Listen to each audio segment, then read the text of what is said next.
দেখুন, জেলা প্রশাসক ফরিদপুর ইউনিয়ন পরিষদ গোল্ড কাপ টুর্নামেন্টের যে আয়োজন করেছে এই কারণে জেলা প্রশাসক ফরিদপুরকে আমি ব্যক্তিগতভাবে আমার তরফ থেকে ধন্যবাদ জানাই।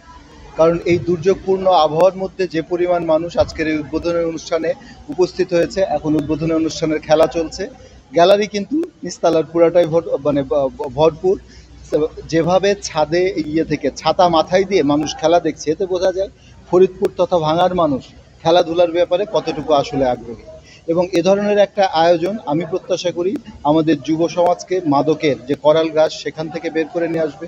যদি কালচারাল সেক্টরে এ ধরনের আয়োজন করা যায় সেটা আরও ভালো হবে। এবং ক্রীড়াঙ্গনের ক্ষেত্রে আপনারা জানেন মাননীয় প্রধানমন্ত্রী ক্রীড়াক্ষেত্রে অবদান রাখার জন্য, ক্রীড়াক্ষেত্রকে গুরুত্বের সাথে দেখার জন্য ইতিমধ্যে একটা কর্মপরিকল্পনা প্রণয়ন করেছেন। এসডিজি বিষয়ক কর্মপরিকল্পনার মধ্যে আমাদের যুব এবং ক্রীড়া মন্ত্রণালয়ের কিন্তু একটা কর্মপরিকল্পনা আছে, এবং তারই অংশ হিসাবে আমাদের জেলা ক্রীড়া সংস্থা, বিভাগীয় ক্রীড়া সংস্থা এবং উপজেলা ক্রীড়া সংস্থাগুলো কিন্তু একটা নিজস্ব পরিকল্পনা প্রণয়ন করা প্রয়োজন। গতকাল বিভাগীয় ক্রীড়া সংস্থার একটা সভায় আমরা ইতিমধ্যে একটা নির্দেশনা দিয়েছি যে দীর্ঘমেয়াদী একটা কর্মপরিকল্পনা আমাদের জেলা ক্রীড়া সংস্থা সমূহ প্রণয়ন করে সেই অনুযায়ী তাদের কার্যক্রম চালিয়ে যাবে। যদি আমরা আমাদের টোটাল যুব সমাজ সহ সকলকে এই ক্রীড়াক্ষেত্রে এবং ক্রীড়াঙ্গনকে সম্পৃক্ত করতে পারি, তাহলে আমরা 2041-এ একটা নিজেদের বলার মতো একটা অবস্থান ক্রীড়াঙ্গনে আমরা আসলে তৈরি করতে পারবো। এবং এ বিষয়ে সরকার বিশদভাবে কর্মপরিকল্পনা নিয়েছে এবং সরকার অত্যন্ত আন্তরিক। এই খেলার মাধ্যমে কি ছেলেমেয়েরা ভার্চুয়াল মিডিয়া থেকে তারা ফিরে আসবে? এবং আমি প্রত্যাশাটা করি এই জায়গাটায় ভার্চুয়াল মিডিয়া বা বিভিন্ন সময়ে বিভিন্ন বিষয় কিন্তু আসলে ছিল, থাকবে।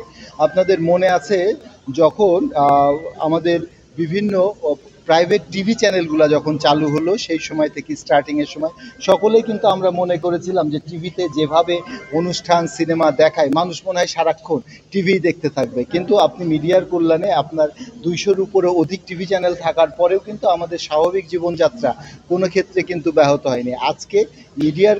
আজকে সোশ্যাল মিডিয়া বা ইন্টারনেট বা অন্যান্য কারণে মোবাইল ফোনে আসক্তির একটা বিষয়টা আছে, এটা অস্বীকার করব না। কিন্তু সত্যিকারভাবে যখন ক্রীড়াঙ্গনে খেলার পরিবেশ এবং খেলার অবস্থা থাকবে, মানুষের আস্থাটা তৈরি হবে। আমাদের শিশুদের জন্য যখন আপনার যে কোনো ধরনের খেলাধুলার ব্যবস্থাটা থাকবে, তাদের নিরাপত্তার জায়গাটা থাকবে, উপজেলা ক্রীড়া সংস্থাগুলো যদি খুব অ্যাক্টিভ থাকে এবং তাদের জন্য যদি মাঠটা স্কুল পর্যায়ে তারা নিশ্চিত করতে পারে, কারণ আমার স্কুল অথরিটি যদি নিশ্চিত করতে পারে, তারা সকলেই আসলে যেতে চায়। আমার সন্তান মতিঝিল আমার সন্তান গভর্নমেন্ট ল্যাবরেটরি স্কুলে পড়াশোনা করেছে, কিন্তু তাদের স্কুল শেষ হওয়ার পর তারা 1 ঘন্টা দীর্ঘ একটা বড় মাঠ থাকার কারণে তারা কিন্তু তাদের মাঠে একটা বড় সময় কাটিয়েছে। এবং আমাদের এই আরবান এরিয়াতে বা নগরের এই নগরায়নের কারণে মাঠ না থাকার কারণে তাদের ভেতর ঘরে থাকার একটা প্রবণতা লক্ষ্য করা যায়। কিন্তু মাঠে আসার বিষয়টা, একটা ভালো মাঠ যদি আমি স্কুল বা তার এলাকা ভিত্তিক আমরা যদি নিশ্চিত করতে পারি, তাহলে প্রতিটা শিশু, প্রতিটা আমাদের সন্তানেরা প্রতিটাই আসলে এই মাঠে আসবে, এটা আমি বিশ্বাস করি।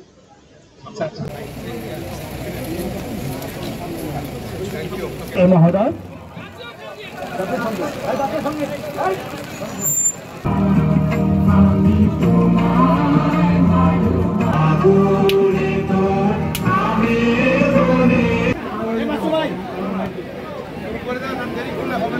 ইউনিয়ন একাদশকে অতি দ্রুত মাঠে প্রবেশ করবার জন্য অনুরোধ করছি।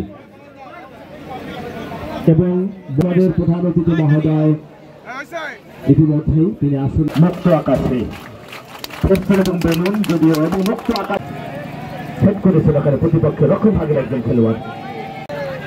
আক্রমণে ঘারুয়া ব্যাকপাস চতুর্থ খেলোয়াড়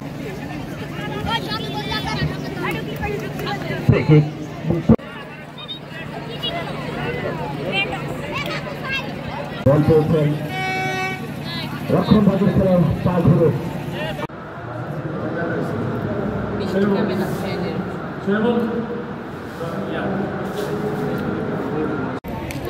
আক্রমণের চেষ্টা এখানে আসবে।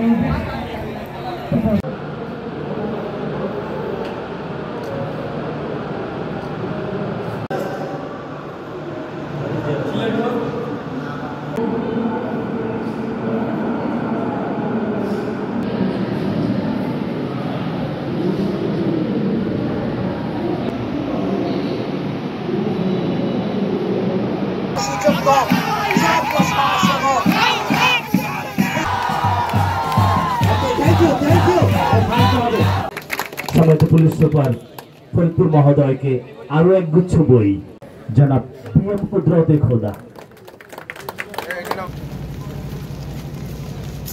এই যে ফোনটা দিয়ে আপনি তো